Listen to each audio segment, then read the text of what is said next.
মূলত পৃথিবীর প্রত্যেকটা বাচ্চা মায়ের পেট থেকে জন্ম নেওয়ার পরে আল্লাহ তাআলার একাত্মবাদের কালিমা পড়ে।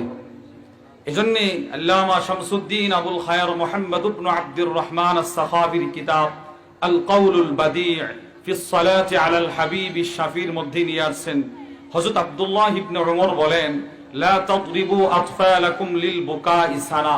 পৃথিবীর মানুষ, তোমরা তোমাদের নাবালেগ দুধের শিশুকে 1 বৎসরের ভেতরে কোনো শিশু কাঁদলে সেই ক্রন্দনের কারণে শিশুদেরকে তোমরা আঘাত করিও না, ধমক দিও না।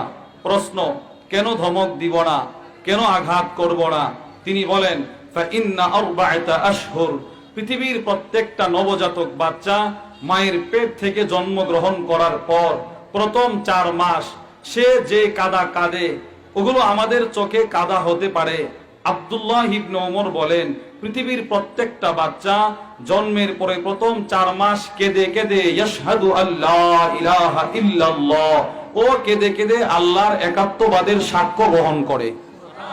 আব্দুল্লাহ ইবনে ওমর বলেন, এরপরের 4 মাস ইউসাল্লি আলান নাবিয়্যি, আমার রাসূলের উপরে দরুদ প্রেরণ করে। এরপরের 4 মাস ইয়াদউ লিওয়ালিদাই, পৃথিবীর প্রত্যেকটা নাবালেগ বাচ্চা তার মা বাবার জন্য মাগফিরাতের দোয়া করে। এই যে এই এখানে 2টা কথা নিয়ে আসছেন, 1 কালিমে শাহাদাত, 2 নবীর উপরে দরুদ। আব্দুল্লাহ ইবনে ওমর বলেন, যেহেতু বাচ্চাগুলো জন্মের পরে এই 2টা ইবাদত করে, বুঝা গেল মুমিনের জন্য 2টা ইবাদত বড় দামি ইবাদত। বলেন কালিমা দামি ইবাদত, বলেন আবার বলেন কালিমা দামি, দরুদ শরীফও দামি ইবাদত। কালিমার মাধ্যমে একটা মানুষের কবর সুখময় কবর হবে, কালিমার মাধ্যমে একটা মানুষের হাসর চিন্তামুক্ত হাসর হবে, কালিমার মাধ্যমে একটা মানুষের পুল সিরাতের পুল সহজ হবে। ঠিক ওই রকম দুরূদ শরীফের মাধ্যমেও মানুষের হাসর নাসর, মানুষের ফুল সিরাতের পুল সহজ হয়। এজন্য শাইখুল ইসলাম সানি ইমামে রব্বানি আল্লামা ইবনুল কাইয়িম আল জাওজিয়্যা রাহিমাহুল্লাহ ওনার কিতাব জালাউল আফহাম ফি ফাদলিস সালাতি ওয়াস সালাম আলা খায়রিল আনামের মধ্যে নিয়ে আসছেন, এক হাদিস নিয়ে আসছেন। হাদিসের বর্ণনাকারী আব্দুর রহমান ইবনে সামুরা রাদিয়াল্লাহু তাআলা আনহু বলেন, আল্লাহর রাসূল একদিন ফজরের পরে আমাদের সকল সাহাবাদের সামনে এসে একটা আশ্চর্য ধরনের স্বপ্ন বর্ণনা করতেছেন।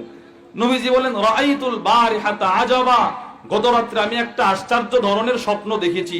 সাহাবারা প্রশ্ন করলেন, ইয়া রাসূলুল্লাহ, এটা কি সেই স্বপ্ন? রাসূল করিম সাল্লাল্লাহু তাআলা আলাইহি ওয়াসাল্লাম ফরমান, রাআইতু রাজুলাম মিন উম্মতি ইয়াজহাফু আলাস সিরাত, আমি আমার এক উম্মতকে দেখতে পেলাম ও পুলসারাতের পুলে আটকায় গেছে।